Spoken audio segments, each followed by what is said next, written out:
ಕೊಡ್ತಾ ಇದ್ರು, ಧನ್ಯವಾದಗಳು. ಇನ್ನ ಚಿತ್ರದುರ್ಗದ ರೇಣುಕಾ ಸ್ವಾಮಿ ಕೊಲೆ ಪ್ರಕರಣಕ್ಕೆ ಸಂಬಂಧಪಟ್ಟಂತೆ ಆರೋಪಿಗಳು ಕೋರ್ಟ್ ಮುಂದೆ ಹಾಜರಾಗಿದ್ದಾರೆ ಎನ್ನುವುದರ ಡೀಟೇಲ್ ಸಿಗ್ತಾ ಇದೆ.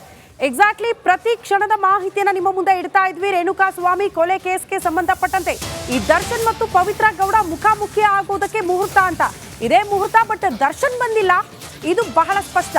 ಅನಾರೋಗ್ಯದ ನೆಪ ಹೇಳ್ಕೊಂಡು ಅವರು ಬಂದಿಲ್ಲ, ಹಾಜರಾಗಿಲ್ಲ ಅನ್ನೋದ್ರ ಡೀಟೇಲ್ ಸಿಗ್ತಾ ಇದೆ. ಪವಿತ್ರ ಗೌಡ ಸೇರಿ ಉಳಿದೆಲ್ಲ ಆರೋಪಿಗಳು ಕೂಡ ಹಾಜರಂತೆ. 57ನೇ CCH ಕೋರ್ಟ್ ಮುಂದೆ ಆರೋಪಿಗಳು ಹಾಜರಾಗಿದ್ದಾರೆ. ಈಗ ಸಿಗ್ತಾ ಇರುವಂತಹ ಲೇಟೆಸ್ಟ್ ಮಾಹಿತಿ, ದರ್ಶನ್ ಕೂಡ ಹಾಜರಾಗಿದ್ದಾರೆ. ದರ್ಶನ್, ಪವಿತ್ರ ಗೌಡ ಸೇರಿ ಎಲ್ಲ ಆರೋಪಿಗಳು ಕೂಡ ಕೋರ್ಟ್ ಮುಂದೆ ಹಾಜರಾಗಿದ್ದಾರೆ ಎನ್ನುವುದರ ಡೀಟೇಲ್ ಸಿಗ್ತಾ ಇದೆ. ಪವಿತ್ರ ಗೌಡ ಸೇರಿ 17 ಆರೋಪಿಗಳು 57ನೇ CCH ಕೋರ್ಟ್ ಮುಂದೆ ಹಾಜರಾಗಿದ್ದಾರೆ ಎನ್ನುವುದರ ಡೀಟೇಲ್ ಸಿಗ್ತಾ ಇದೆ. ನ್ಯಾಯಮೂರ್ತಿ ಜೈಶಂಕರ್ ಅವರಿಂದ ವಿಚಾರಣೆ ಕೂಡ ನಡೆಯುತ್ತೆ ಅನ್ನೋದರ ಡೀಟೇಲ್ ಸಿಗ್ತಾ ಇದೆ.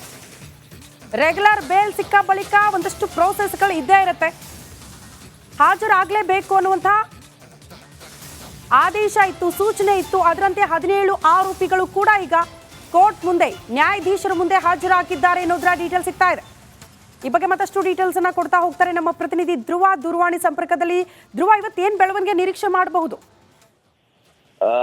ಎಸ್ ಶ್ರುತಿ, ಈಗ ಮುಖ್ಯವಾಗಿ ಇವತ್ತು ರೇಣುಕಾ ಸ್ವಾಮಿ ಹತ್ಯೆ ಕೇಸ್ನಲ್ಲಿ ಎಲ್ಲ ಆರೋಪಿಗಳು ಈಗ ಸದ್ಯ ನ್ಯಾಯಾಧೀಶರ ಮುಂದೆ ಹಾಜರಾಗಿದ್ದಾರೆ. ಸಿಟಿ ಸಿವಿಲ್ ಕೋರ್ಟ್ ನ 57ನೇ ಕೋರ್ಟ್ ಹಾಲ್ಗೆ ಸದ್ಯ ಎಲ್ಲ ಆರೋಪಿಗಳು ಹಾಜರಾಗಿರುವಂತದ್ದು. ದರ್ಶನ್ ಇರ್ಬೋದು, ಪವಿತ್ರ ಗೌಡ ಇರ್ಬೋದು, ಹಾಗೆ ಉಳಿದ ಒಂದು 17 ಆರೋಪಿಗಳೇನಿದ್ದಾರೆ ಅವರೆಲ್ಲರೂ ಕೂಡ ಈ ಒಂದು ಈಗ ಸದ್ಯ ಒಂದು ವಿಚಾರಣೆಗೆ ಹಾಜರಾಗಿದೆ. ಕೋರ್ಟ್ ಕಲಾಪ ಕೂಡ ಸದ್ಯ ಈಗ ಆರಂಭವಾಗಿರುವಂತದ್ದು. ದರ್ಶನ್ ಆಗಮನದ ಹಿನ್ನೆಲೆ ಕೋರ್ಟ್ ಆವರಣ ಕೂಡ ಸಾಕಷ್ಟು ತುಂಬಿರುವಂತಹ ದೃಶ್ಯಗಳನ್ನ ನಾವು ನೋಡ್ತಾ ಇದ್ದೀವಿ. ಇನ್ನೊಂದು SPP ಪರವಾಗಿ ವಕೀಲ ಸಚಿನ್ ಕೂಡ ಹಾಜರಾಗಿದ್ದಾರೆ. ಇನ್ನು ದರ್ಶನ್ ಪರವಾಗಿ ವಕೀಲ ಸುನೀಲ್ ಅವರು ಆಗಮಿಸಿದ್ದಾರೆ. ಈಗ ಸದ್ಯ ನ್ಯಾಯಾಧೀಶರ ಮುಂದೆ ಈ ಟ್ರಯಲ್ ವಿಚಾರವಾಗಿ ಈ ಒಂದು ಯಾವಾಗಿನಿಂದ ವಿಚಾರಣೆ ಶುರುವಾಗುತ್ತೆ ಎನ್ನುವಂತಹ ಒಂದು ಈ ಕೇಸ್ನ ಅಧಿಕೃತ ವಿಚಾರಣೆಯ ಬಗ್ಗೆ ಈಗ ಒಂದು ತೀರ್ಮಾನ ಬರುತ್ತೆ. ಹೀಗಾಗಿ ಈ ಬೇಲ್ ಸಿಕ್ಕ ನಂತರ ಷರತ್ತು ಕೂಡ ಇದ್ದು ನ್ಯಾಯಾಲಯದ ವಿಚಾರಣೆಯ ವೇಳೆ ಎಲ್ಲ ಆರೋಪಿಗಳು ಆಗಮಿಸಬೇಕು,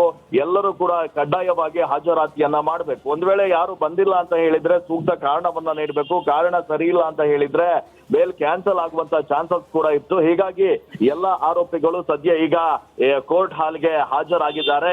ಈಗ ಸದ್ಯ ಅಷ್ಟೇ ಈ ಒಂದು ಕೇಸ್ನ ವಿಚಾರಣೆ ಕೂಡ ಆರಂಭವಾಗಿದೆ. ಟ್ರಯಲ್ ಡೇಟ್ ಯಾವಾಗಿಂದ ಶುರುವಾಗುತ್ತೆ ಅನ್ನುವಂಥದ್ದು ಫಿಕ್ಸ್ ಆಗುತ್ತೆ ಅನ್ನುವಂಥದ್ದು ಆಗುವ ನಿರ್ಧಾರ ಕೂಡ ಇನ್ನೇನು ಕೆಲವೇ ಕ್ಷಣದಲ್ಲಿ ಪ್ರಕಟವಾಗುತ್ತೆ. ಶ್ರುತಿ, ಓಕೆ ಧ್ರುವ, ಹಾಗೆ ಸಂಪರ್ಕದಲ್ಲಿ ವಾಪಸ್ ಬರ್ತೀನಿ. ಮತ್ತೊಂದು ಅಪ್ಡೇಟ್ ಲಭ್ಯವಾಗ್ತಾ ಇದೆ. ರೇಣುಕಾ ಸ್ವಾಮಿ ಕೊಲೆ ಪ್ರಕರಣಕ್ಕೆ ಸಂಬಂಧಪಟ್ಟಂತೆ ಕೋರ್ಟ್ಗೆ SPP ಪರ ವಕೀಲ ಸಚಿನ್ ಹಾಜರಾಗಿದ್ದಾರೆ ಎನ್ನುವುದರ ಡೀಟೇಲ್ ಸಿಗ್ತಾ ಇದೆ. ದರ್ಶನ್ ಪರವಾಗಿ ವಕೀಲ ಸುನಿಲ್ ಕೂಡ ಹಾಜರಾಗಿದ್ದಾರಂತೆ.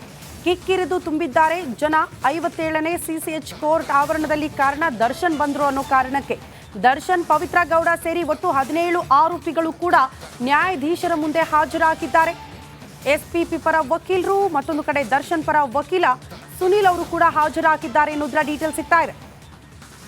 ಈ ಬಗ್ಗೆ ಮತ್ತಷ್ಟು ಡೀಟೇಲ್ಸ್ ಅನ್ನ ಕೊಡ್ತಾ ಹೋಗ್ತಾರೆ ನಮ್ಮ ಪ್ರತಿನಿಧಿ ಧ್ರುವ, ದೂರವಾಣಿ ಸಂಪರ್ಕದಲ್ಲಿ. ಧ್ರುವ, ಈ ಪ್ರಕ್ರಿಯೆ ಹೇಗೆ ಸಾಗುತ್ತೆ ಅನ್ನೋದು, ಅಂದ್ರೆ ಜನಸಾಮಾನ್ಯರಿಗೆ ರೆಗ್ಯುಲರ್ ಬೇಲ್ ಸಿಕ್ಕಿತ್ತಲ್ಲ, ಮತ್ತೆ ಕೋರ್ಟ್ ಮುಂದೆ ಬಂದ್ರು, ನೆಕ್ಸ್ಟ್ ಹೇಗಿರುತ್ತೆ ಈ ಪ್ರಕ್ರಿಯೆಗಳು ಅಂತ ಅದ್ರ ಬಗ್ಗೆ ಒಂದು ಕ್ಲಾರಿಟಿ ಕೊಡೋದಾದ್ರೆ. ಶ್ರುತಿ, ಈಗ ಬೇಲ್ ವಿಚಾರ ಅಲ್ಲ, ಈಗ ಈ ಒಂದು ರೇಣುಕಾ ಸ್ವಾಮಿ ಹತ್ಯೆ ಕೇಸ್ ಆಗಿತ್ತು ನೋಡಿ. ಈ ದರ್ಶನ್ ಹಾಗೆ ಡಿ ಗ್ಯಾಂಗ್ ಮೇಲೆ ಪೊಲೀಸರು ಸಮಗ್ರವಾದ ತನಿಖೆಯನ್ನ ನಡೆಸಿ ಚಾರ್ಜ್ ಶೀಟ್ ಅನ್ನ ಕೂಡ ಸಲ್ಲಿಕೆ ಮಾಡಿದ್ರು. ಈ ಚಾರ್ಜ್ ಶೀಟ್ ಸಲ್ಲಿಕೆ ಮಾಡಿದ ನಂತರ ಆ ಚಾರ್ಜ್ ಶೀಟ್ ಅನ್ನ ನ್ಯಾಯಾಧೀಶರ ಮುಂದೆ ಅದನ್ನ ಹಾಜರು ಕೂಡ ಅಂದ್ರೆ ನ್ಯಾಯಾಧೀಶರಿಗೆ ಸಲ್ಲಿಕೆ ಮಾಡಲಾಗಿತ್ತು. ಅದು ಈಗ ಸದ್ಯ ACMM ಕೋರ್ಟ್ ಇಂದ ಸಿಟಿ ಸಿವಿಲ್ ಕೋರ್ಟ್ಗೆ CCH 57ನೇ ನ್ಯಾಯಾಲಯಕ್ಕೆ ವರ್ಗಾವಣೆ ಆಗಿತ್ತು. ಸೊ ಈಗ ಈ ಕೇಸ್ ನಲ್ಲಿ ಅಸಲಿ ಟ್ರಯಲ್ ಶುರುವಾಗಿರುವಂತದ್ದು. ಅಂದ್ರೆ ಈ ಪೊಲೀಸರು ಕಲೆಕ್ಟ್ ಮಾಡಿರುವಂತಹ ಎಲ್ಲಾ ಸಾಕ್ಷ್ಯಗಳ ವಿಚಾರಣೆ ಕೂಡ ಇನ್ನು ಆರಂಭವಾಗಬೇಕು. ಹೀಗಾಗಿ ಅಧಿಕೃತ ಟ್ರಯಲ್ ಆರಂಭವಾಗುತ್ತೆ. ಈ ಒಂದು ಕಾರಣಕ್ಕಾಗಿ ಎಲ್ಲಾ ಆರೋಪಿಗಳನ್ನು ಕೂಡ ಈಗ ಸದ್ಯ ಕರೆಸ್ಕೊಳ್ಳಲಾಗಿದೆ. ಎಲ್ಲ ಆರೋಪಿಗಳು ಈಗ ಸದ್ಯ ನ್ಯಾಯಾಧೀಶರ ಮುಂದೆ ಹಾಜರಾಗಿದ್ದಾರೆ. ಈ ಆರೋಪಿಗಳು ಏನಿದ್ದಾರೆ, ಎಲ್ಲ ಆರೋಪಿಗಳು ಕೊಡುವಂತಹ ಅಂದ್ರೆ ಈ ಕೇಸ್ನಲ್ಲಿ ಅವ್ರ ಮೇಲಿರುವಂತಹ ಆರೋಪಗಳೇನು, ಸಾಕ್ಷಿಗಳೇನು, ಇನ್ನು ಸಮಗ್ರವಾಗಿ ಈ ಕೇಸ್ನ ಟ್ರಯಲ್ ಕೂಡ ಶುರುವಾಗುತ್ತೆ. ಹೀಗಾಗಿ ಈ ಒಂದು ಕೇಸ್ನ ಟ್ರಯಲ್ ಫಿಕ್ಸ್ ಮಾಡುವಂತಹ ಕಾರಣಕ್ಕಾಗಿ ಇವತ್ತು ಎಲ್ಲರನ್ನ ಕೂಡ ಕರೆದಿರುವಂತದ್ದು. ಈಗಾಗಲೇ ಕೊಡ್ತಾ ಇದ್ರು. ಧನ್ಯವಾದಗಳು. ಇನ್ನ ಚಿತ್ರದುರ್ಗದ ರೇಣುಕಾ ಸ್ವಾಮಿ ಕೊಲೆ ಪ್ರಕರಣಕ್ಕೆ ಸಂಬಂಧಪಟ್ಟಂತೆ ಆರೋಪಿಗಳು ಕೋರ್ಟ್ ಮುಂದೆ ಹಾಜರಾಗಿದ್ದಾರೆ ಅನ್ನೋದ್ರ ಡೀಟೇಲ್ ಸಿಗ್ತಾ ಇದೆ. ಎಕ್ಸಾಕ್ಟ್ಲಿ ಪ್ರತಿ ಕ್ಷಣದ ಮಾಹಿತಿಯನ್ನ ನಿಮ್ಮ ಮುಂದೆ ಇಡ್ತಾ ಇದ್ವಿ. ರೇಣುಕಾ ಸ್ವಾಮಿ ಕೊಲೆ ಕೇಸ್ಗೆ ಸಂಬಂಧಪಟ್ಟಂತೆ ಈ ದರ್ಶನ್ ಮತ್ತು ಪವಿತ್ರ ಗೌಡ ಮುಖಾಮುಖಿ ಆಗೋದಕ್ಕೆ ಮುಹೂರ್ತ ಅಂತ ಇದೇ ಮುಹೂರ್ತ. ಬಟ್ ದರ್ಶನ್ ಬಂದಿಲ್ಲ, ಇದು ಬಹಳ ಸ್ಪಷ್ಟ. ಅನಾರೋಗ್ಯದ ನೆಪ ಹೇಳ್ಕೊಂಡು ಅವರು ಬಂದಿಲ್ಲ, ಹಾಜರಾಗಿಲ್ಲ ಅನ್ನೋದ್ರ ಡೀಟೇಲ್ ಸಿಗ್ತಾ ಇದೆ. ಪವಿತ್ರ ಗೌಡ ಸೇರಿ ಉಳಿದೆಲ್ಲ ಆರೋಪಿಗಳು ಕೂಡ ಹಾಜರಂತೆ. 57ನೇ CCH ಕೋರ್ಟ್ ಮುಂದೆ ಆರೋಪಿಗಳು ಹಾಜರಾಗಿದ್ದಾರೆ. ಈಗ ಸಿಗ್ತಾ ಇರುವಂತಹ ಲೇಟೆಸ್ಟ್ ಮಾಹಿತಿ, ದರ್ಶನ್ ಕೂಡ ಹಾಜರಾಗಿದ್ದಾರೆ. ದರ್ಶನ್, ಪವಿತ್ರ ಗೌಡ ಸೇರಿ ಎಲ್ಲ ಆರೋಪಿಗಳು ಕೂಡ ಕೋರ್ಟ್ ಮುಂದೆ ಹಾಜರಾಗಿದ್ದಾರೆ ಅನ್ನೋದ್ರ ಡೀಟೇಲ್ ಸಿಗ್ತಾ ಇದೆ. ಪವಿತ್ರ ಗೌಡ ಸೇರಿ 17 ಆರೋಪಿಗಳು 57ನೇ CCH ಕೋರ್ಟ್ ಮುಂದೆ ಹಾಜರಾಗಿದ್ದಾರೆ ಅನ್ನೋದ್ರ ಡೀಟೇಲ್ ಸಿಗ್ತಾ ಇದೆ. ನ್ಯಾಯಮೂರ್ತಿ ಜೈಶಂಕರ್ ಅವರಿಂದ ವಿಚಾರಣೆ ಕೂಡ ನಡೆಯುತ್ತೆ ಅನ್ನೋದ್ರ ಡೀಟೇಲ್ ಸಿಗ್ತಾ ಇದೆ. ರೆಗ್ಯುಲರ್ ಬೇಲ್ ಸಿಕ್ಕ ಬಳಿಕ ಒಂದಷ್ಟು ಪ್ರೋಸೆಸ್ಗಳು ಇದ್ದೇ ಇರುತ್ತೆ. ಹಾಜರಾಗಲೇಬೇಕು ಅನ್ನುವಂತಹ ಆದೇಶ ಇತ್ತು, ಸೂಚನೆ ಇತ್ತು. ಅದರಂತೆ 17 ಆರೋಪಿಗಳು ಕೂಡ ಈಗ ಕೋರ್ಟ್ ಮುಂದೆ ನ್ಯಾಯಾಧೀಶರ ಮುಂದೆ ಹಾಜರಾಗಿದ್ದಾರೆ ಅನ್ನೋದ್ರ ಡೀಟೇಲ್ ಸಿಗ್ತಾ ಇದೆ. ಈ ಬಗ್ಗೆ ಮತ್ತಷ್ಟು ಡೀಟೇಲ್ಸ್ ಅನ್ನ ಕೊಡ್ತಾ ಹೋಗ್ತಾರೆ ನಮ್ಮ ಪ್ರತಿನಿಧಿ ಧ್ರುವ ದೂರವಾಣಿ ಸಂಪರ್ಕದಲ್ಲಿ. ಧ್ರುವ, ಇವತ್ತೇನ್ ಬೆಳವಣಿಗೆ ನಿರೀಕ್ಷೆ ಮಾಡಬಹುದು?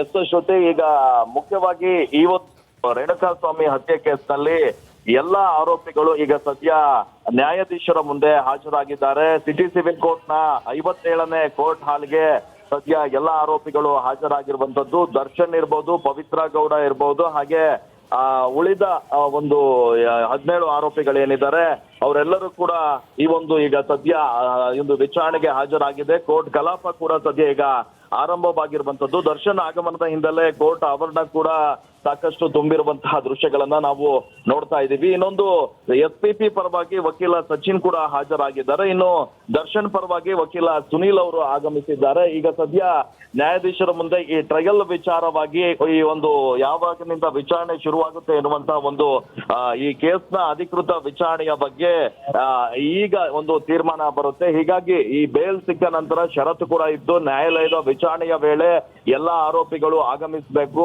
ಎಲ್ಲರೂ ಕೂಡ ಕಡ್ಡಾಯವಾಗಿ ಹಾಜರಾತಿಯನ್ನ ಮಾಡಬೇಕು. ಒಂದ್ ವೇಳೆ ಯಾರು ಬಂದಿಲ್ಲ ಅಂತ ಹೇಳಿದ್ರೆ ಸೂಕ್ತ ಕಾರಣವನ್ನ ನೀಡಬೇಕು. ಕಾರಣ ಸರಿ ಇಲ್ಲ ಅಂತ ಹೇಳಿದ್ರೆ ಬೇಲ್ ಕ್ಯಾನ್ಸಲ್ ಆಗುವಂತ ಚಾನ್ಸಸ್ ಕೂಡ ಇತ್ತು. ಹೀಗಾಗಿ ಎಲ್ಲ ಆರೋಪಿಗಳು ಸದ್ಯ ಈಗ ಕೋರ್ಟ್ ಹಾಲ್ಗೆ ಹಾಜರಾಗಿದ್ದಾರೆ. ಈಗ ಸದ್ಯ ಅಷ್ಟೇ ಈ ಒಂದು ಕೇಸ್ನ ವಿಚಾರಣೆ ಕೂಡ ಆರಂಭವಾಗಿದೆ. ಟ್ರಯಲ್ ಡೇಟ್ ಯಾವಾಗಿಂದ ಶುರುವಾಗುತ್ತೆ ಅನ್ನುವಂಥದ್ದು ಫಿಕ್ಸ್ ಆಗುತ್ತೆ ಅನ್ನುವಂಥದ್ದು ಆಗುವ ನಿರ್ಧಾರ ಕೂಡ ಇನ್ನೇನು ಕೆಲವೇ ಕ್ಷಣದಲ್ಲಿ ಪ್ರಕಟವಾಗುತ್ತೆ. ಶ್ರುತಿ, ಓಕೆ ಧ್ರುವ, ಹಾಗೆ ಸಂಪರ್ಕದಲ್ಲಿ ವಾಪಸ್ ಬರ್ತೀನಿ. ಮತ್ತೊಂದು ಅಪ್ಡೇಟ್ ಲಭ್ಯವಾಗ್ತಾ ಇದೆ. ರೇಣುಕಾ ಸ್ವಾಮಿ ಕೊಲೆ ಪ್ರಕರಣಕ್ಕೆ ಸಂಬಂಧಪಟ್ಟಂತೆ ಕೋರ್ಟ್ಗೆ SPP ಪರ ವಕೀಲ ಸಚಿನ್ ಹಾಜರಾಗಿದ್ದಾರೆ ಅನ್ನೋದ್ರ ಡೀಟೇಲ್ ಸಿಗ್ತಾ ಇದೆ. ದರ್ಶನ್ ಪರವಾಗಿ ವಕೀಲ ಸುನಿಲ್ ಕೂಡ ಹಾಜರಾಗಿದ್ದಾರಂತೆ.